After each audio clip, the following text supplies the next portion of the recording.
Question number 18.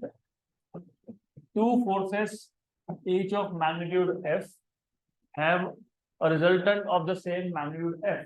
हमारे पास दो force है, दोनों का मैग्नीट्यूड F है, दोनों के रिजल्टेंट का भी मैग्नीट्यूड F है. The angle between the two forces is.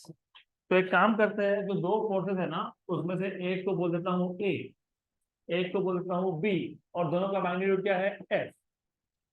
तो दो फोर्सेस थे, मतलब दो वेक्टर्स थे A और B, दोनों का मैग्नीट्यूड कितना है? F. इन दोनों के रिजल्टेंट का मैग्नीट्यूड कितना है? F. Do you remember what is the formula for magnitude of two vectors? Under root of A square plus B square plus 2AB cos of theta. Very good. आपको angle पूछा है, मतलब आपको theta पूछा है, तो R की value आपके पास है. क्या है R की वैल्यू? F.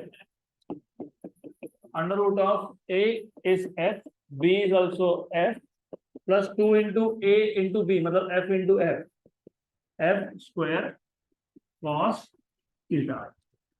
Good. तो ये हो गया F equal to under root of F square plus F square 2F square plus 2F square cos theta. तो therefore F equal to under root of ये 2F स्क्वायर कॉमन आ जाएगा 1 plus cos theta. How many of you know what is 1 plus cos theta? Sine square theta. नहीं, थोड़ा गलत हो गया. 1 plus cos theta. No. Half angle formula कहीं सुना है? हाफ एंगल फॉर्मूला नहीं? नहीं, ओके, कोई बात नहीं, फिर मैं अभी बता देता हूँ आपको. तो 1 प्लस cos थीटा होता है 2 cos square theta by 2. 1 plus cos theta होता है 2 cos स्क्वायर थीटा बाई 2, और 1 माइनस cos थीटा होता है 2 sin स्क्वायर थीटा बाई 2. तो 1 plus cos theta, 1 plus cos theta is 2 cos square theta by 2. 1 plus cos theta is 2 cos square theta by 2, और 1 minus cos theta is 2 sin square theta by 2. तो ये trigonometry में सीखोगे आप आगे. So you should know, since 1 plus cos theta is equal to 2 cos square theta by 2. Okay. और 1 minus cos theta is 2 sin square theta by 2. तो हमने फिलहाल cos square यूज किया है. 2 into 2 4. So therefore f equal to under root of 4 f square cos square theta by 2. तो f equal to 4 का root 2, F square का root F, cos square theta by 2 का root cos of theta by 2. F और F हो गया cancel. तो आपको मिल गया यहाँ से cos of theta by 2 equal to, ये जो 2 था वहां जाके आ गया 1/2. कुछ नहीं है, 2 को शिफ्ट कर दिया, 1/2 हो गया. तो मेरे को बताओ कॉस की वैल्यू हाफ कब होती है? 60. तो देयरफॉर थीटा बाई 2 क्या आएगा? 60 डिग्री. तो थीटा क्या आएगा? 120 डिग्री. तो ऑप्शन में 120 डिग्री है, ऑप्शन नंबर बी. एक बार और देख लो, वापस एक बार रिपीट कर लेंगे तो ठीक है. It will take little bit of time, लेकिन अच्छे से समझ लो क्वेश्चन को. और ऐसे क्वेश्चन आते हैं एग्जाम में. हमारे पास दो फोर्सेस थे, मैंने दोनों फोर्सेस को नाम दे दिया. एक को बोल दिया ए, एक को बोल दिया बी, और इन दोनों का मैग्नीट्यूड क्या था? एफ. और इन दोनों के रिजल्टेंट का मैग्नीट्यूड भी क्या है? एफ. लेकिन रिजल्टेंट वेक्टर का मैग्नीट्यूड होता क्या है? Under root of A square plus B square plus 2ab cos theta. ये होता है मैग्नीट्यूड. तो आर की वैल्यू कितनी है? एफ. ए स्क्वायर क्या है? F square. बी स्क्वायर क्या है? F square. 2f into F मतलब 2f स्क्वायर cos थीटा. फिर हमने ये F square plus F square आ गया 2f स्क्वायर, और ये क्या है? 2f square cos theta. तो 2f स्क्वायर कॉमन निकाल लिया, 1 plus cos theta. 1 plus cos theta अभी मैंने बताया था. What is 1 plus cos theta? 2 cos square theta by 2. तो f equal to under root of 4 f square cos square theta by 2, 4 का root 2, F square का F, और ये cos of theta by 2, F और एफ हो गया cancel, और ये 2 को डिवाइड कर दिया तो 1/2 equal to cos of theta by 2। Cos की वैल्यू हाफ कब होती है? 60 डिग्री पे। तो what you will have is, in this case तुमको मिलेगा थीटा बाई 2, क्योंकि कॉस थीटा बाई 2 1/2 है, मतलब थीटा बाई 2 इक्वल टू कितना आ गया? 60 डिग्री। तो थीटा कितना है? 120 डिग्री। हो गया क्वेश्चन खत्म ना। ओके, तो इस टाइप के questions they ask this type of questions in जेडबलई mostly. NEET में रेयर है, लेकिन जेडबलई में आते हैं मेंस में। अगला क्वेश्चन,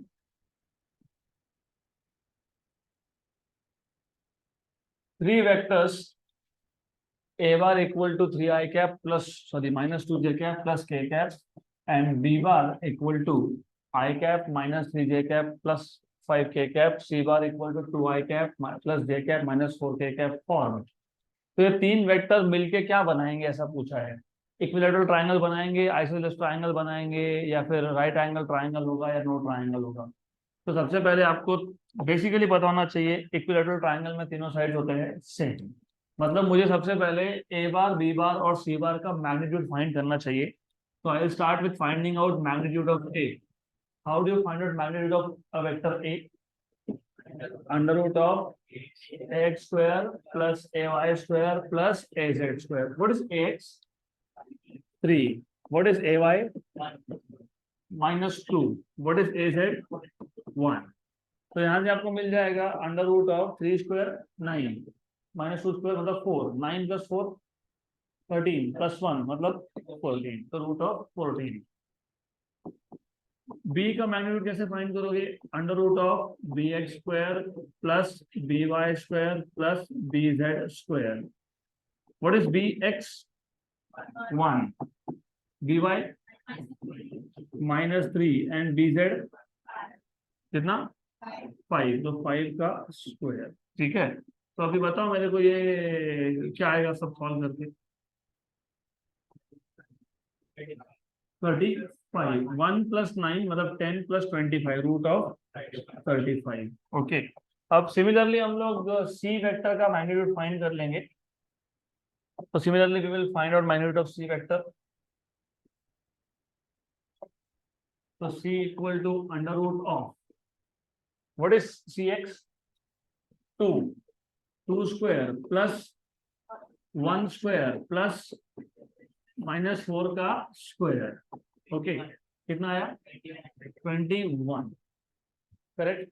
तो तीनों वेक्टर्स का मैग्नीट्यूड सेम नहीं है, मतलब इक्विलैटरल ट्रायंगल तो बनेगा नहीं, क्योंकि इक्विलैटरल ट्रायंगल में तीनों साइड्स का मैग्नीट्यूड क्या होना चाहिए? सेम। और आइसोसेलेस में क्या होता है? 2 साइड्स आर सेम, तो वो भी बनेगा नहीं। तो अभी दो ऑप्शन बचते हैं, या तो राइट एंगल ट्रायंगल या तो नो ट्रायंगल। अब अगर आप अच्छे से देखोगे, if you see, you will find out B square मतलब 35 इक्वल टू ए स्क्वायर मतलब 14 प्लस सी स्क्वायर। तो if you see, you will get B square equal to A square plus C square. मतलब B जो है ये hypotenuse है किसका? Triangle का, A square plus C square. तो कौन सा ट्रायंगल बन गया? राइट एंगल ट्रायंगल, क्योंकि एक वेक्टर बाकी दो वेक्टर्स का हाइपोटेन्यूस बन रहा है, मतलब एक vector this is hypotenuse and other two are the other two sides of triangle. तो which triangle is form? Right angle triangle. Right, ये एक तरीका है। दूसरा भी है, लेकिन वो थोड़ा सा स्टेप्स बढ़ जाएंगे। जब आप राइट एंगल ट्रायंगल की बात करते हो, तो ये तो अभी पक्का हो गया, हाइपोटेन्यूस कौन है? कौन सा साइड है? कौन सा साइड है हाइपोटेन्यूस? बी। करेक्ट, तो ये बी हाइपोटेन्यूस है। और ए बार क्या होगा? बेस, क्योंकि छोटा ए बार है ना, तो ए बार आएगा बेस, और ये कौन आएगा? C bar. तो A bar dot C bar should be 0। Right, तो वैसा भी कर सकते थे, वैसा होगा ही, होना ही चाहिए, ए बार डॉट सी बार क्या आना चाहिए? 0। लेकिन इतना करने की जरूरत नहीं है, हमने सिर्फ ए बी और सी का मैग्नीट्यूड फाइंड करना है। सेम नहीं है तो इक्वेटर नहीं है, दो साइड भी सेम नहीं है तो आइसोसेलेस भी नहीं है, लेकिन एक साइड का square equal to addition of other two sides मतलब right angle triangle. Next question, अगला क्वेश्चन, और ये बहुत इंपॉर्टेंट क्वेश्चन है तो सबका ध्यान यहाँ पे होना चाहिए। आपका वेक्टर्स का बेसिक्स क्लियर है कि नहीं, यहाँ से समझ में आ जाएगा, तो ध्यान दो। द सम ऑफ, सम मतलब एडिशन, तो दो वेक्टर्स हैं हमारे पास। The sum of two forces acting at a point is 16 newton. तो दो फोर्स का नाम मैं अगर ए और बी रख दूं तो ए प्लस बी क्या है, 16 न्यूटन है। If the resultant force is 8 newton. अब यहाँ पे कंफ्यूजन चालू हो जाएगा। पहले बोला sum of two forces is 16 newton, मतलब ए प्लस बी कितना है, 16 न्यूटन। फिर बोला रिजल्टेंट इज 8 न्यूटन। रिजल्टेंट भी तो क्या होता है, क्या होता है रिजल्टेंट, ए प्लस बी, तो कितना है 8 न्यूटन। पहले 16 बोला, अभी 8 बोला, तो कौन सा करेक्ट। तो बेसिकली ऐसा है कि जब दो वेक्टर्स सेम डायरेक्शन में हो तब उनका सम कितना है, 16 न्यूटन। लेकिन यहाँ कहीं नहीं बोला ना सेम डायरेक्शन, बोला है क्या, नहीं। तो रिजल्टेंट मतलब अगर मैं दो वेक्टर्स को ट्रायंगल लॉ से ऐड करूंगा तब रिजल्टेंट आर कितना आएगा, 8 न्यूटन। तो वापस एक बार बोल रहा हूं मैं, इन्होंने क्लियरली बोला है sum of two vectors is 16, मतलब A plus B 16 and resultant is 8। Resultant मतलब जब आप ट्रायंगल लॉ या फिर पैरेललोग्राम लॉ अप्लाई करोगे तब आंसर कितना आएगा, 8। और आपको पता है what is R, what is R का formula, under root of A square plus B square plus 2ab cos theta. Okay, और आर की वैल्यू आपको 8 न्यूटन दिया ही है, एंड 8 न्यूटन दिया हुआ है आर। ओके, अब आगे देखते हैं क्या बोला है क्वेश्चन में। एंड इट्स डायरेक्शन, किसका डायरेक्शन, किसका डायरेक्शन, रिजल्टेंट का direction is perpendicular to minimum force then the forces are. अब पहले क्वेश्चन वापस एक बार समझ लो, कितने फोर्सेस थे, दो, क्या नाम दे दिया, ए एंड बी, उनका सम क्या है 8, रिजल्टेंट सम क्या है 16, रिजल्टेंट क्या है 8, सही है। रिजल्टेंट का डायरेक्शन परपेंडिकुलर है किसको, मिनिमम फोर्स को, दोनों में से जो छोटा होगा, ए और बी में से जो दो में से जो छोटा होगा उसका रिजल्टेंट क्या है, परपेंडिकुलर। तो एक काम करो, पहले आपको अज्यूम करना पड़ेगा ए या बी दोनं में से कोई एक छोटा लेना पड़ेगा। तो एक काम करते हैं, ए लेस देन बी मान लेते हैं। तो छोटा फोर्स कौन है, ए, छोटा फोर्स कौन है, ए। तो मान लेते हैं ये ए फोर्स। रिजल्टेंट, रिजल्टेंट किसको परपेंडिकुलर बोला है, स्मॉलर फोर्स को, मतलब किसको, ए को, किसको, ए को, वेरी गुड, राइट। तो ये कौन आ जाएगा, रिजल्टेंट, क्योंकि उन्होंने बोला ऐसा है resultant is perpendicular to small force, सही है, पक्का, श्योर। तो मुझे एक बात बताओ, बी कहाँ जाएगा फिर, what is triangle law of vector addition, जहां पे पहला वेक्टर खत्म हो वहां से दूसरा वेक्टर स्टार्ट होना चाहिए। पहला वेक्टर कौन है, ए, दूसरा वेक्टर कौन है, बी। तो बी कहाँ से स्टार्ट होगा, ए के हेड से, कहाँ जाएगा, यहाँ पे, यहाँ जाएगा ना, क्योंकि ट्राइंगल लॉ क्या था, ट्राइंगल लॉ ये था the resultant vector starts from tail of A and ends at head of B. तो बी वेक्टर क्या है, हाइपोटेन्यूज, किसका हाइपोटेन्यूज, राइट एंगल ट्राइंगल का। तो ये कैसा बन गया, राइट एंगल ट्राइंगल। तो पहले अच्छे से समझ लो, रिपीट करेंगे बट वापस एक बार करेंगे, लेकिन समझ लो एक्चुअली ये ऐसा नहीं बनता है in reality. In reality right angle triangle बनता ही नहीं है, इन रियलिटी ये वेक्टर यहाँ पे होता है और आप अप्लाई करते हो कौन सा लॉ, पैरेललोग्राम लॉ। कौन सा लॉ अप्लाई करते हो, पैरेललोग्राम। एक्चुअली ऐसा होता है वो। तो किसी बुक में ऐसा दिखाया होगा, कहीं पे ट्राइंगल लॉ दिया होगा, देखो ये पैरेललोग्राम लॉ है कि नहीं, देख लो तुम खुद ही देखो, समझ में आ जाएगा, है ये, यस, बराबर, गुड। तो कई स्टैंडर्ड बुक में, या हो सकता है जो नोट्स मैंने दिए उसी में हो सकता है कि instead of showing right angle triangle ऐसा दिखा दिया, चलता है, कोई प्रॉब्लम नहीं है। राइट एंगल ट्राइंगल दिखा ना, वो भी चलता है, कोई प्रॉब्लम नहीं, गुड।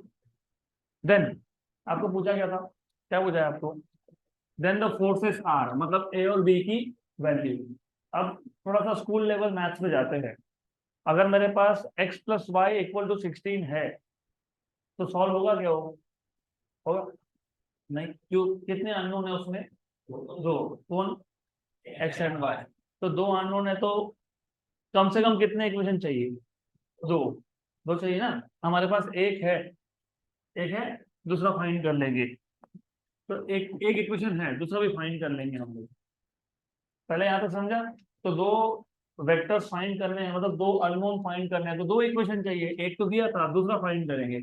अब दूसरा फाइंड करेंगे कैसे, वो भी इंपॉर्टेंट है। थोड़ा सा parallelogram law of vector addition याद होना ही चाहिए, तो उसके बिना क्वेश्चन सॉल्व नहीं होगा। अगर ऐसे दो वेक्टर्स है, और अगर आपको याद होगा, इसको P बोला था, इसको Q बोला था, इसको एंगल बोला था theta. Resultant resultant is along diagonal, resultant यहाँ था, आ गया यहाँ पे। याद है parallelogram law? Resultant, what is the angle made by resultant with respect to P? Alpha. तो डू यू रिमेम्बर हमने tan अल्फा ऐसा कुछ डिराइव किया है? किया है।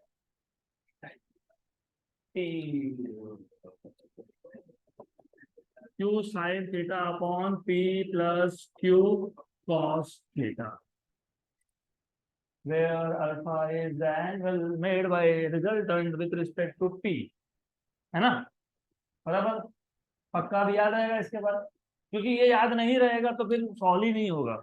सिर्फ मैं भी करूंगा क्या, इसको बोल दूंगा ए, इसको बोल दूंगा बी, बराबर। और हमारे केस में, हमारे इस क्वेश्चन के केस में रिजल्टेंट ऐसा है कि ऐसा है, परपेंडिकुलर है, परपेंडिकुलर है ना। तो अल्फा की वैल्यू कितनी है? ये वैल्यू हो गई अल्फा की, कितनी आ गई ये वैल्यू? 90। रिजल्टेंट अगर ए बार को परपेंडिकुलर है तो अल्फा की वैल्यू कितनी है? अल्फा की वैल्यू कितनी है? 90। तो ये क्वेश्चन तब तक सॉल्व नहीं होगा जब तक आपको बेसिक्स ही याद नहीं है। तो थोड़ा बेसिक्स रिवाइज करो हर दिन। तो अब मेरे को बताओ, हमने tan alpha equal to Q sine theta upon P plus Q cos theta ऐसा लिखा था। वहां पे P और Q थे, यहाँ पे A और B है, तो मैं क्या लिखूंगा? B sine theta upon A plus B cos theta. But हमारे केस में रिजल्टेंट ने ए के साथ कितना एंगल बनाया? 90। तो अल्फा की वैल्यू कितनी है? तो मैं क्या लिखूंगा यहाँ पे? tan 90 equal to B sine theta upon A plus B cos theta. But what is tan 90? Infinity. Very good. So tan 90 is infinity. Actually, can I write down tan 90 as sin 90 upon cos 90? Yes. ये आ जाएगा Q, sorry मतलब B sine theta upon upon A plus B cos theta. What is sine 90? 1। What is cos 90? 0 equal to B sine theta upon A plus B cos theta. इसको यहाँ पे multiply कर लूँ क्या? चलता है क्या? चलता है ना? हाँ, तो क्या आ जाएगा? A plus B cos theta. और इसको यहाँ मल्टीप्लाई करो, चलेगा क्या? नहीं चलेगा। चलेगा, यस। क्या आएगा? 0। तो यहाँ से आपको क्या मिल गया? b cos theta equal to -a। तो cos थीटा इक्वल टू क्या मिल गया? -a upon b। Equation number 3। Equation number 2 ये है।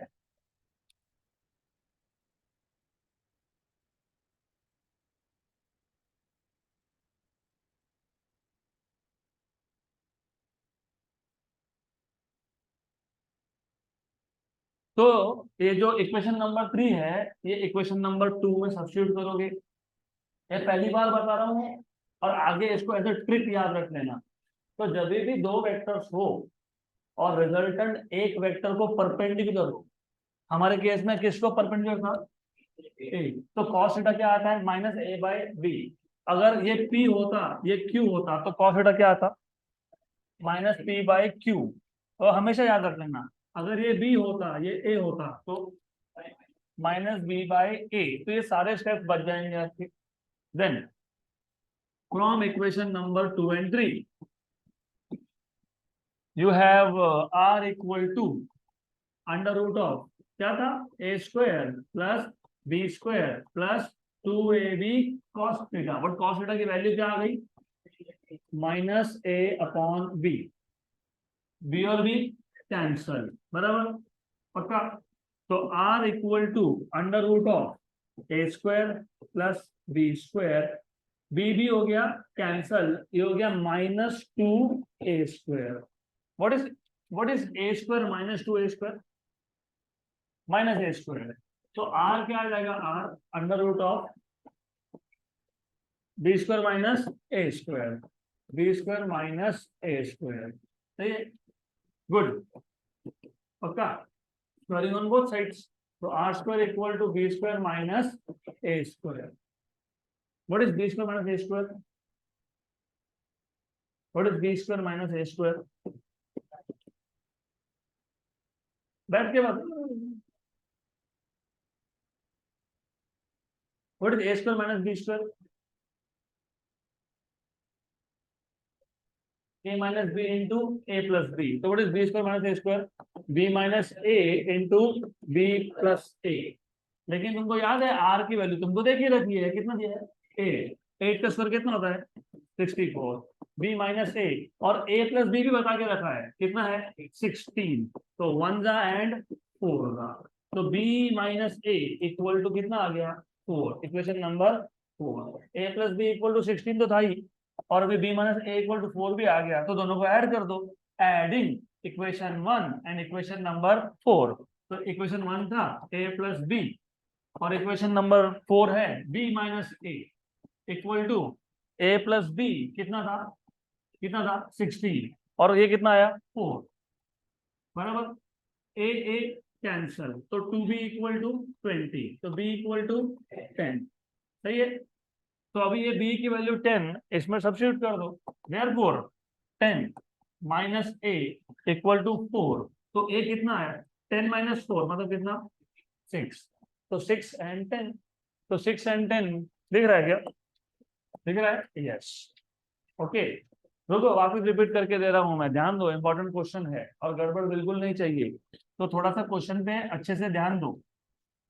इस टाइप के क्वेश्चंस बहुत इंपॉर्टेंट है और बहुत बार आए हैं, तो आगे भी आ सकते हैं एग्जाम में। हमारे पास दो फोर्सेस थे, दोनों का सम मतलब एडिशन a प्लस बी, ये कितना आया 16, दोनों का रिजल्टेंट मतलब r under root of a square plus B square plus 2ab cos theta कितना आया 8, वो सब दिया हुआ है हमको, करेक्ट। हमारे पास a plus B equal to है 16, हमको बोला है कि a और b की वैल्यू फाइंड करो, तो a plus B equal to 16 एक इक्वेशन है, लेकिन दो अननोन है, तो दो साइमल्टेनियस इक्वेशन लगने वाले हैं, तो और एक इक्वेशन बनाना पड़ेगा। अब जब दूसरा इक्वेशन बनाने गए तो प्रॉब्लम क्या हो गया कि r equal to under root of A square plus B square plus 2ab cos theta, ये तो पता था हमको, r की वैल्यू भी पता थी, प्रॉब्लम है कि cos थीटा पता नहीं, तो पहले cos थीटा फाइंड करना पड़ेगा। फिर तो cos थीटा फाइंड करने के लिए क्वेश्चन में एक और कंडीशन दे दिया आपको, ऐसा बोला है कि जो रिजल्टेंट है वो दोनों में से छोटे वेक्टर को परपेंडिकुलर है, तो a और b में से कोई तो एक छोटा मान लो, a छोटा मान लिया, तो ये a है, a इज स्मॉलर वेक्टर, तो रिजल्टेंट इसको परपेंडिकुलर है, ऐसा है, ये रिजल्टेंट रिजल्टेंट रिजल्टेंट, और अगर ये रिजल्टेंट है तो हमारे पास कोई और ऑप्शन है ही नहीं दूसरे वेक्टर को हाइपोटेन्यूज बनाने के अलावा, क्योंकि ट्रायंगल लॉ के हिसाब से resultant start from tail of first vector and ends at head of, तो यहाँ पे हेड होना चाहिए किसका, सेकेंड वेक्टर का, और सेकेंड वेक्टर का टेल पहले वेक्टर के हेड पे होता है, सेकेंड वेक्टर का टेल पहले वेक्टर के हेड पे होता है, मतलब ऐसा आना चाहिए, मतलब ये कौन आना चाहिए बी, आया यहाँ तक, गुड। और फिर अगर ऐसा है तो ये एंगल अल्फा है, अल्फा एंगल होता है रिजल्टेंट का with respect to A vector, और हमने देखा था कि tan अल्फा हमने डिफाइन किया था b sin theta upon a plus b cos theta, और यहाँ पे अल्फा कितना है 90, tan 90 is sin 90 upon cos 90, तो it is sin 90 upon cos 90 equal to b sin theta upon a plus b cos theta, और sin 90 है 1 और cos 90 है 0, equal to b sin theta upon a plus b cos theta, a plus b cos theta वहां गया 0 right hand side पे गया, तो a plus B cos theta equal to आ गया 0। तो यहाँ से कॉस थीटा मिल गया माइनस ए अपॉन बी। इसको एज अ ट्रिक याद रखना है सो दैट ये सारे स्टेप्स नहीं करने पड़े। अगर p वेक्टर छोटा है q वेक्टर बड़ा है और रिजल्टेंट p बार को परपेंडिकुलर है तो कॉस थीटा क्या आएगा, minus P upon Q. Direct आगे ऐसा क्वेश्चन है, देखो ये ऐसे सारे क्वेश्चन आपको दिखेंगे आगे जाके, देखो है cos inverse of minus P by Q. तो अगर याद रह गया तो सॉल्व ही नहीं करना पड़ेगा आपको। तो ये कॉस थीटा की वैल्यू माइनस ए बाय बी यहाँ सब्सटीट्यूट करोगे तो करो सब्सटीट्यूट, करो सब्सटीट्यूट, क्या मिल जाएगा, माइनस ए बाई बी से मल्टीप्लाई करेंगे तो क्या मिल जाएगा, यहाँ पे बी और बी क्या हो गया, कैंसल। तो A square plus B square minus two A square, तो आर क्या बन गया, under root of A square plus B square minus two A square, मतलब B square minus A square. फिर हमने स्क्वायर कर लिया दोनों साइड पे, मतलब स्क्वायर रूट को यहाँ से हटा दिया, फिर क्या आ गया B square minus A square. लेकिन आपको पता है B square minus A square is B minus A into B plus A. और ये जो आर है इसकी वजह थी 8 स्क्वायर इज 64 और ये है 16, 64 बाई 16 इज 4, तो बी माइनस ए कितना है 4। बन गया दूसरा इक्वेशन, यस। तो दोनों इक्वेशन को क्या करोगे, add, A plus B equal to 16, B minus A equal to 4, add करो, b की वैल्यू मिल गई 10 और b की वैल्यू 10। इक्वेशन नंबर 1 या 2 मतलब a plus B equal to 16 या b minus A equal to 4 कहीं भी सब्स्टिट्यूट कर दो, a की वैल्यू मिल जाएगी 6। आंसर आ जाएगा आपका ऑप्शन नंबर ए। अब इसमें थोड़ा सा एक पार्ट है जो थोड़ा जोक जैसा है, जोक। आपको पता है, आपको क्लियरली बोला है कि दोनों में से एक वेक्टर छोटा है और तुमने पहला वेक्टर छोटा लिया था, ए की वैल्यू क्या लिया था आपने, लेस देन बी। तो इक्वल आएगा कैसे, आई डोंट अंडरस्टैंड, नहीं आ सकता ना, तो वो तो आएगा ही नहीं, नॉट पॉसिबल। तो ऑप्शन नंबर बी तो है ही नहीं। तो ऐसे कुछ बीच बीच में ऐसे ऑप्शन दे देते हैं और कई बार ऐसा भी देते हैं, इसको 12 बोलते हैं, इसको 4 बोलते हैं, ये भी नहीं आ सकता। तो ये यहाँ पे पहला वेक्टर क्या है, बड़ा है, दूसरा क्या है, छोटा है। तो ऑप्शन भी देखते रहो साथ में, डन।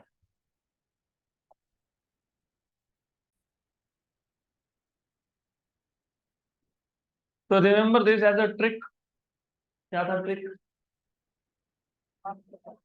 अगर रिजल्टेंट वेक्टर दो में से किसी भी एक वेक्टर को परपेंडिकुलर हो, स्मॉलर वेक्टर को, स्मॉलर वेक्टर अगर ए है तो हाइपोटेन्यूज बी है, तो what is cos theta, minus minus A by B. Smaller vector A था और हाइपोटेन्यूज बी था, तो cos theta equal to minus A upon B.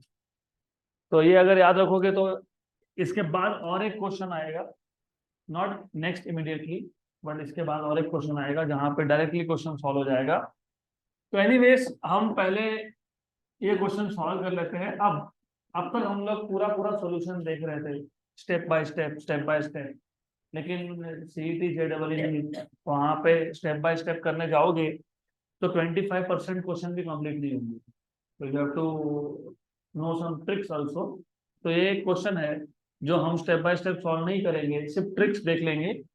If vectors p q and r have magnitude 5 12 and 13 and p bar plus q bar equal to r bar, तो resultant कौन है, r bar।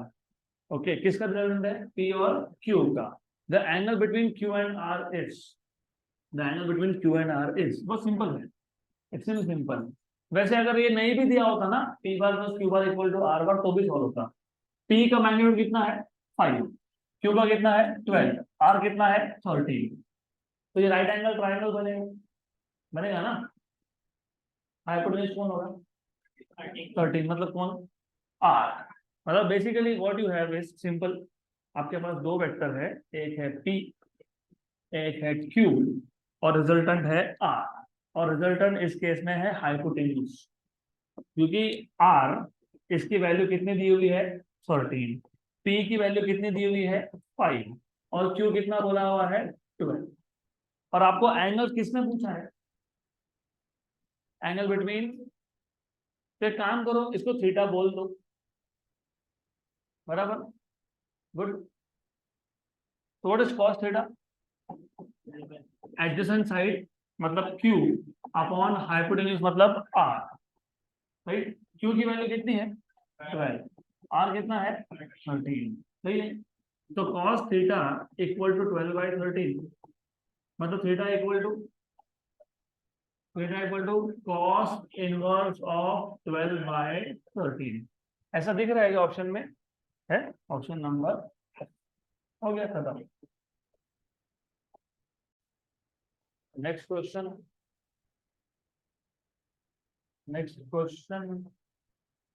हो गया सबका, ये हो गया, यस।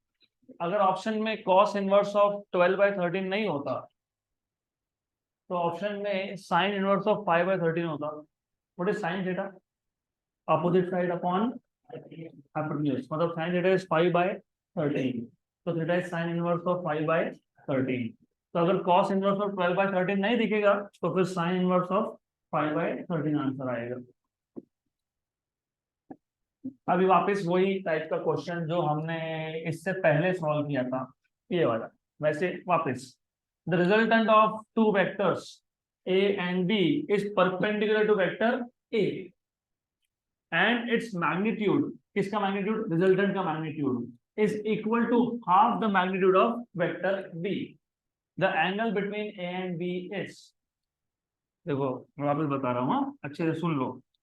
क्या बोला है, resultant of two vectors a and b is perpendicular to vector a and its magnitude is equal to half of magnitude of b, मतलब r equal to b/2। लेकिन r क्या होता है, r under root of a square plus b square plus 2ab cos theta. लेकिन मैंने अभी बताया अगर रिजल्टेंट वेक्टर ए और बी का रिजल्टेंट वेक्टर अगर ए को परपेंडिकुलर है तो cos थीटा की वैल्यू क्या है, -a/b। वेरी गुड, सही है, राइट। तो जिनको याद रखना है, since cos theta is -a/b, ये मैंने अभी बताया था। और r क्या बोला है, r b/2, तो यहाँ मैं क्या लिखने वाला हूँ फिर, b/2 हो गया। अब ये बी और ए बी हो गया कैंसल, हो गया ना cancel, B and B cancelled out, तो you will have b/2 equal to under root of, थोड़ा वापस से एक बार, बी और बी क्या हो गया, कैंसल हो गया ना कैंसल, यस। तो ये क्या बचा, -2a² और वो क्या है +a², तो क्या आएगा b² -a², करेक्ट, बराबर, सही है। आपसे पूछा क्या था, क्या पूछा था आपसे, एंगल, मतलब क्या पूछा है, cos थीटा, मतलब थीटा फाइंड करना है।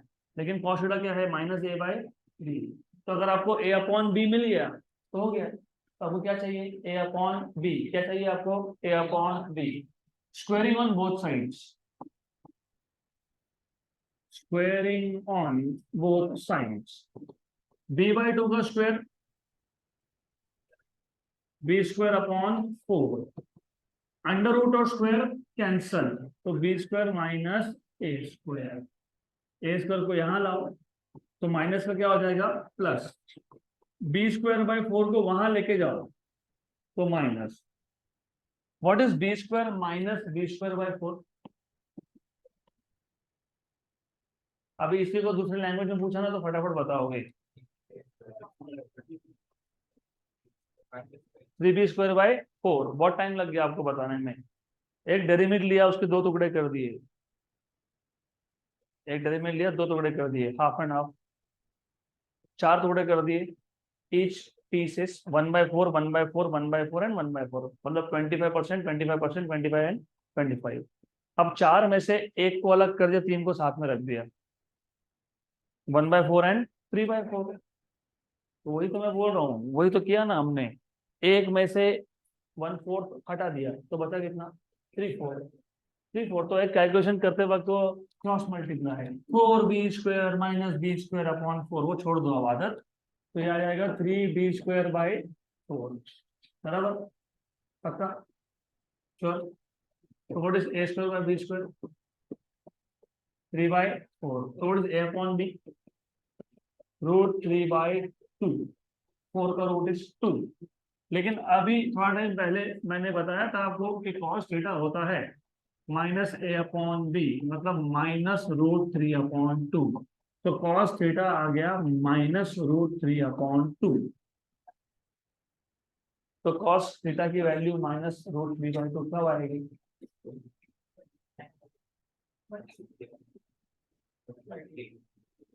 30। What is cos 30? √3/2। यहाँ पे -√3/2 है। नहीं पता, कोई बात नहीं, चलो थोड़ा ट्रिग्नोमेट्री आज बता ही देता हूँ, बहुत दिन से वही चल रहा है, इसको फिलहाल यहीं पे रखते हैं, अभी थोड़ा ट्रिग्नोमेट्री पे आ जाते हैं। और ये इंपॉर्टेंट है क्योंकि ये ट्रिग्नोमेट्री पूरे 2 साल लगेगा आपको कम से कम, इंजीनियरिंग करोगे तो और 2 साल पकड़ लो, मतलब 4 साल। और पूरा ट्रिग्नोमेट्री एक ही फॉर्मूला है, वो भी बताता हूँ वो बाद में, लेकिन पहले बेसिक्स। ये जो साइन और कॉस फंक्शंस है ना, अब तक तुमने सीखा है कि sine theta is opposite side upon hypotenuse, cos theta is adjacent side upon hypotenuse, मतलब तुमने राइट एंगल ट्राइंगल पे अप्लाई किया, ऐसा ही किया ना, ऐसा ही किया ना। लेकिन साइन और कॉस राइट एंगल ट्राइंगल से डिफाइन होते ही नहीं है, वो सर्कल से डिफाइन होते हैं। तो अब तक तुमने जो सीखा है वो सिंप्लीफाइड वर्जन था, क्योंकि स्कूल में तुमको बताते तो तुम मैथ्स छोड़ तो सकते नहीं, स्कूल में ऑप्शन होता नहीं है, लेकिन कम से कम मैथ्स पढ़ना छोड़ देते। तो थोड़ा सा अब it is time for you to go at little little details of trigonometry, थोड़ा सा, ज्यादा नहीं, थोड़ा सा। ओके, तो यू नीड टू रिमेम्बर, ये जो आपके पास साइन और कॉस होता है ना, ये सर्कल से आता है, ये ट्राइंगल से नहीं आता है, ये सर्कल से आता है। अब कैसे आता है बता देता हूँ। सर्कल में भी 2-3 टाइप के सर्कल सुना होगा, सुना तो होगा ही। पता है आपको यूनिट सर्कल मतलब क्या होता है? जिसका रेडियस हो 1। स्टैंडर्ड सर्कल क्या होता है? Centre at origin. तो स्टैंडर्ड यूनिट सर्कल क्या होता है? स्टैंडर्ड यूनिट सर्कल, ऐसा सर्कल जिसका रेडियस 1 है और सेंटर क्या है? ओरिजिन है। अब आप क्या करते हो कि ये सर्कल है, सपोज मैंने ऐसा ड्रॉ कर लिया, तो ये कौन बन गया? ये कौन बन गया? रेडियस, बराबर। और फिर मैंने ऐसा ही ड्रॉ कर लिया, तो ये आ गया आपका राइट एंगल ट्राइंगल। इसको आपने बोल दिया एक्स, इसको आपने बोल दिया वाई, और ये एंगल को आपने मान लिया थीटा। तो बाय डेफिनेशन बोल रहा हूँ, वो डेफिनेशन है, x इक्वल टू होता है r cos थीटा और y इक्वल टू होता है r sin थीटा, वो डेफिनेशन है। What is x? r cos theta. What is y? r sin theta. That is definition, by definition. अगर मेरा सर्कल स्टैंडर्ड यूनिट सर्कल है, मतलब ये ओरिजिन है और रेडियस की वैल्यू कितनी है? 1, तो r की वैल्यू कितनी लिखूंगा मैं? 1। तो r की वैल्यू 1, तो मैं ये लिखने ही नहीं वाला। तो x क्या बन गया? cos theta. y क्या बन गया? sin theta. अब ये सब हटा देते हैं, अब हमको जितना चाहिए उतना ही रखने वाले हैं हम लोग, तो सिर्फ इतना भी याद रखो, क्योंकि अभी पूरा का पूरा जो तुमने टेबल बनाया है ना ट्रिग्नोमेट्री का, पूरा याद हो जाएगा बाय डिफॉल्ट। तो remember, by definition, what is x? cos theta. What is y? sin theta. और एंगल हम लोग हमेशा मेजर करते हैं एक्स एक्सिस से एंटी क्लॉकवाइज। कैसे? Anti clockwise. तो एक काम करता हूँ, यहाँ 4 पॉइंट लेता हूँ, A point, B point, C and D. तो ए पॉइंट का एंगल कितना हो गया? 0। बी का कितना हो गया? 90। सी का कितना हो गया? डी का कितना हो गया?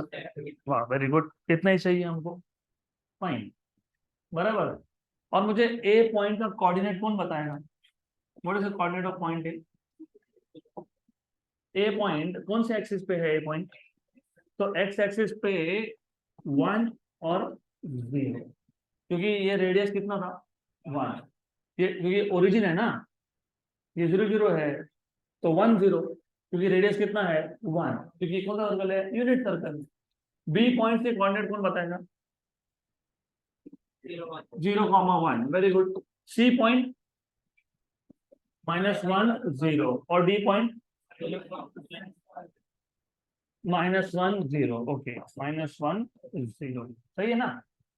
नहीं तो फिर 0 माइनस, ओके गुड, चलो 0 माइनस 1, राइट। अब इससे आगे जाए, पहले तो ये पता होना चाहिए डेफिनेशन क्या है एक्स का, कॉस थीटा, वाई क्या है, साइन थीटा। तो पहले क्वाड्रेंट में एक्स और वाई की वैल्यू क्या होती है, प्लस प्लस, प्लस और प्लस, पॉजिटिव पॉजिटिव। तो यहाँ पे साइन थीटा भी पॉजिटिव और कॉस थीटा भी पॉजिटिव। लेकिन तुमको पता है ट्रिग्नोमेट्री के दो ही फंक्शन बेसिक फंक्शन है, साइन एंड कॉस। बाकी सब साइन और कॉस से बनता है, जैसे tan, sine upon cos, cot, cos upon sine, sec, sec 1 upon cos, cosec 1 upon sine. तो जब साइन और कॉस ही पॉजिटिव है तो सभी पॉजिटिव है। तो पहले क्वाड्रेंट में सारे के सारे ट्रिग्नोमेट्रिक फंक्शन की वैल्यू क्या होती है, positive. Sine, cos, tan, cot, sec, cosec सब कुछ पॉजिटिव आता है। अब याद रहेगा। अभी वैल्यूज पे आया नहीं, वैल्यूज पे आएंगे बाद में।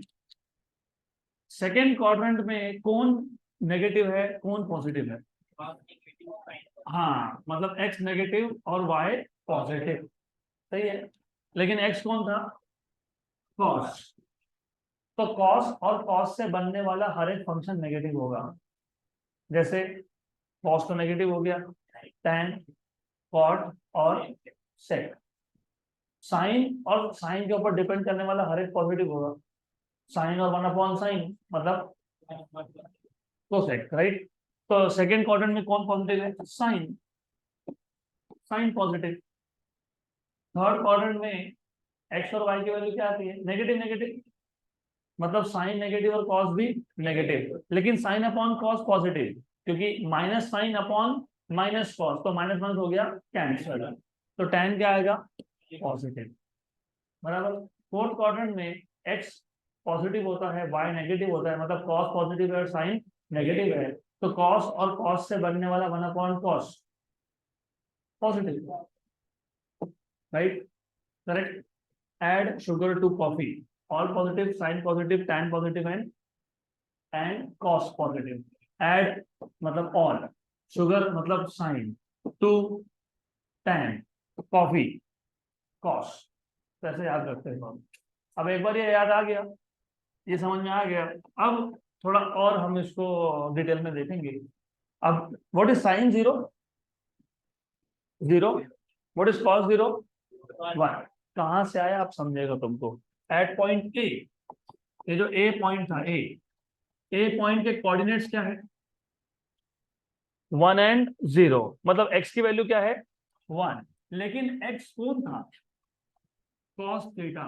तो कॉस थीटा कितना आ गया 1, और साइन थीटा कितना आ गया 0। लेकिन एंगल ए पॉइंट का कितना है तुम नहीं बताया, मैंने नहीं बताया, कितना एंगल था 0, 0 था ना एंगल।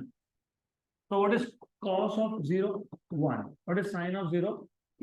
तो ऐसा आता है वो साइन 0 0 और कॉस 0 1, वो इस डेफिनेशन से आता है। बी पॉइंट पे एंगल कितना है, कितना है 90, ओके।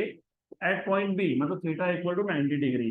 मेरे को बताओ यहाँ पे एक्स की वैल्यू क्या है 0, लेकिन एक्स कौन है, तो फिर कॉस थीटा क्या आ जाएगा 0 और साइन थीटा क्या आ जाएगा 1। लेकिन थीटा कौन है, तो कॉस 90 कितना है 0 और साइन 90 कितना है 1। आता है ना, ऐसा ही होता है। अब स्कूल में तुम 90 के ऊपर कभी डिस्कस ही नहीं करते हो, वो करना चाहिए, क्योंकि अब समझ में आएगा। सेकंड क्वाड्रेंट में कौन पॉजिटिव था, साइन। कॉस था क्या पॉजिटिव, नहीं नहीं था ना। हमारे पास जो आंसर में वैल्यू आई ना, ये माइनस के साथ आई, और कॉस थीटा है, कॉस थीटा। तो कॉस थीटा अगर माइनस आया, सुन लो अच्छे से, कॉस थीटा अगर माइनस आया तो पहला क्वाड्रेंट तो नहीं हो सकता, क्योंकि पहले क्वाड्रेंट में सभी पॉजिटिव है। दूसरा क्वाड्रेंट हो सकता है, यस, क्योंकि दूसरे क्वाड्रेंट में कॉस पॉजिटिव नहीं है और हमारे पास नेगेटिव ही आया है, तो हो सकता है सेकंड क्वाड्रेंट, यस। तो ऑप्शन देखोगे ना, तो देखोगे तुमको सेकंड क्वाड्रेंट के ही एंगल दिखेंगे, क्योंकि सेकंड क्वाड्रेंट में 90 टू 180, तो 120, 150, 135 एंड नन ऑफ दिस। तो आपको कहीं पे भी 90 के नीचे दिया ही नहीं है।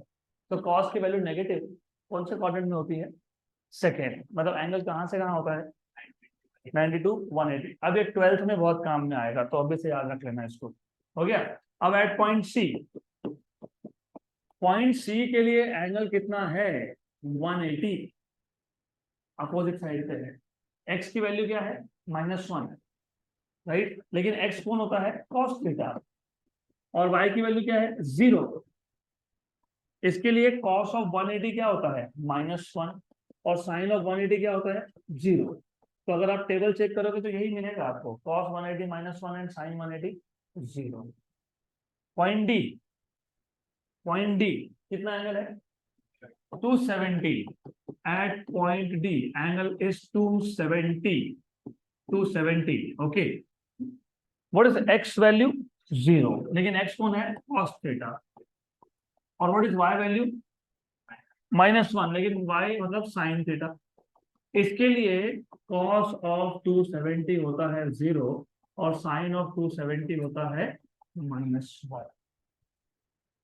आ गया यहाँ तक, राइट। थोड़ा टाइम लगेगा पहली बार, लेकिन एक बार समझ में आ गया तो गारंटीड 100% मैथ्स में आपके कम से कम 20 मार्क्स बढ़ जाएंगे मैथ्स में, और फिजिक्स में तो बढ़ने ही वाले हैं, वो तो है ही। अब जिनको ट्रिग्नोमेट्री डिफिकल्ट जाता है ना, कुछ भी नहीं है ट्रिग्नोमेट्री, एक एक फॉर्मूला है, एक एक सिर्फ एक, sine of a plus B, बस ये जिसको पता है उसको पूरा ट्रिग्नोमेट्री पता है। What is sine of a plus B, जिनको नहीं पता तो आज पता लग जाएगा, sine A cos B plus cos A sine B, बस दैट्स इट। अब इसके ऊपर पूरा ट्रिग्नोमेट्री कैसे डिपेंड करता है बताता हूँ, थोड़ा ध्यान देना। देखो, जब तुम sine of a plus B लिख रहे हो ना, तो साइन लेफ्ट हैंड साइड में कौन है, साइन, तो राइट हैंड साइड में देखो पहले दो कौन है, साइन और कॉस। तो इसको याद कैसे करते हैं, साइन साइन कॉस, कैसे याद करते हैं, साइन साइन कॉस, मतलब sine of a plus B is sine A cos B plus cos A sine B. Sine of a plus B sine, sine cos, तो साइन साइन कॉस, और यहाँ पे sign ए है तो वहां पे कॉस ए है, यहाँ पे कॉस बी है तो वहां पे साइन बी है। इधर बीच में प्लस है तो इधर भी बीच में क्या है, प्लस, यहाँ पे बीच में माइनस है तो यहाँ पे भी क्या है, हो गया, पक्का, श्योर। अब अगर ये पता है तो तुमको cos of A plus B भी पता है। जैसे साइन साइन कॉस था ना, वैसे कॉस कॉस कॉस होता है, क्या होता है, कॉस कॉस कॉस। जैसे साइन साइन कॉस था, क्या था, साइन साइन कॉस, वैसे कॉस कॉस कॉस होता है, ओके। कॉस कॉस और कॉस, यहाँ cos of A plus B था तो ये कॉस ए कॉस बी। इधर तुमने सारे कॉस लिख दिए तो बच कौन गया, साइन, तो फिर आएगा साइन ए साइन बी, तो यहाँ आ जाएगा साइन ए साइन बी। सिर्फ एक चीज है, यहाँ पे बीच में अगर प्लस है इधर तो यहाँ पे minus, good, okay. Then cos of A minus B क्या आएगा, cos of A minus B क्या आएगा, cos A cos B plus sine A sine B, आ गया। अब मैंने बोला कि ये एक फॉर्मूला, क्योंकि तुमको ये याद है तो ये अपने भी याद है, ये याद है तो ये याद है। अब ये अगर हो गया तो पूरा ट्रिग्नोमेट्री एक फॉर्मूला में से कैसे आता है बताता हूँ मैं आपको। फॉर एग्जाम्पल, सपोज मुझे साइन ऑफ 120 डिग्री निकालना था, साइन ऑफ 120 मुझे नहीं याद आ रहा है, कोई बात नहीं, तुम याद सब कुछ रख नहीं सकते हो, तो पहले तो खुद को ब्लेम करना बंद करो, मेरे को याद नहीं आता, अरे अभी तो 11th में आए हो, अभी 11th में एंटर हुए हो, एक महीना हुआ है, डोंट वरी, होता है ये। इसको मैं 90 + 30 लिख सकता हूँ क्या, यस लिख सकता हूँ ना। तो ये sine of a plus B बन गया, क्या बन गया, बना ना। What is a value, 90, what is b value 30। हाँ, तो फिर sine 90 cos 30 plus cos 90 sine 30। cos 90 तो वैसे भी 0 होता है कि नहीं, हो गया कैंसिल। साइन 90 होता है 1, व्हाट इज cos ऑफ 30, √3/2। तो what is sine of 120, √3/2। Positive आया कि नेगेटिव आया, अरे पॉजिटिव आया, नेगेटिव कैसे आया, साइन ऑफ 90 + 30, तो sine 90 cos 30 cos 90 sine 30, cos 90 क्या है, 0 गया, तो पहला टर्म बचा, साइन 90 मतलब 1 और cos 30 मतलब √3/2। और 120 डिग्री कौन से क्वाड्रेंट में था ये, और सेकंड क्वाड्रेंट में साइन क्या आना चाहिए, पॉजिटिव, तो पॉजिटिव ही आया था ना हमारा, तो पॉजिटिव ही था, कितना था, √3/2। आया ध्यान में, पक्का, sure sure, 100%। So now coming back to this particular case, cos theta की वैल्यू नेगेटिव आई, तो सबसे पहले एंगल कौन से क्वाड्रेंट में है ये बताओ, सेकेंड क्वाड्रेंट। अब इसको सॉल्व कैसे करते हैं वो देखो। मैं नेगेटिव को यहाँ ले लेता हूँ, माइनस कॉस थीटा लिख देता हूँ √3/2। ऐसा भी कर सकते हो, you can also do this way also, ऐसा भी चलता है, बराबर। गुड। सेकेंड क्वाड्रेंट ना, सेकेंड क्वाड्रेंट भूलना नहीं, सेकेंड, बार बार बोल रहा हूँ, सेकेंड क्वाड्रेंट। ये कितना एंगल है, 180। कितना है, 180। और हम लोग सेकेंड क्वाड्रेंट में है, हम लोग कौन से क्वाड्रेंट में है, सेकेंड क्वाड्रेंट में, सही है। ये एंगल कितना है, 180। और ये एंगल को मैं क्या बोल देता हूँ, थीटा। तो ये एंगल कितना आएगा, 180 minus theta, 180 minus theta, very good, 180 minus theta, good good. coming back to this cos of a minus b. What is cos of 180 minus theta? बताओ, a की वैल्यू क्या है, 180, तो क्या लिखूंगा मैं, cos of 180 cos of theta plus sine of 180 sine of theta. Sine 180 तुमने अभी फाइंड किया था, क्या था साइन ऑफ 180, देखो, what is sine of 180, what is sine of 180, 0, sine of 180 is 0, sine of 180 is 0, तो ये टर्म गया। व्हाट इज कॉस ऑफ 180, -1, तो ये क्या है, माइनस कॉस थीटा। तो what is cos of 180 minus theta, what is cos of 180 minus theta, minus cos theta. What is cos of 180 minus theta, minus cos theta, बराबर, सही है ना। तो यहाँ पे मैंने क्या लिखा है, तो फिर मैं क्या लिखूंगा, cos ऑफ 180 माइनस थीटा, क्योंकि cos of 180 minus theta is minus cos theta, equal to क्या आ गया, √3/2। लेकिन √3/2 cos की वैल्यू कौन से एंगल पे आती है, 30 डिग्री, मतलब मैं इसको लिख सकता हूँ cos ऑफ 30, cos कैंसिल कर दिया, तो 180 minus theta equal to 30, theta वहां गया प्लस हो गया, 30 आया माइनस हो गया, 180 माइनस 30 मतलब कितना, 150, ऑप्शन नंबर बी, गुड। तो आज आपका काम ये रहेगा कि वापस जाके कम से कम ट्रिग्नोमेट्री का इतना पार्ट रिवाइज करके प्रॉपर लिख लो, सो दैट यू रिमेम्बर।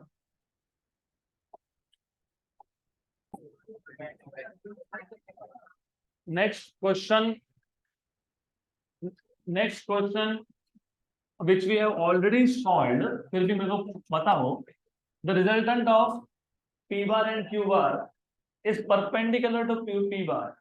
तो p बार और q बार का रिजल्टेंट p बार को परपेंडिकुलर है, जैसे a बार और b बार का किसको परपेंडिकुलर था, a बार को, तो एंगल क्या आया था, cos थीटा क्या आया था, -a/b। यहाँ पे रिजल्टेंट p बार और q बार का किसको परपेंडिकुलर है, p बार को, तो cos थीटा क्या आएगा, -p/q। So what is the angle between p and q? So what is theta? Cos inverse of -p। कौन सा ऑप्शन, बी, हो गया, खत्म।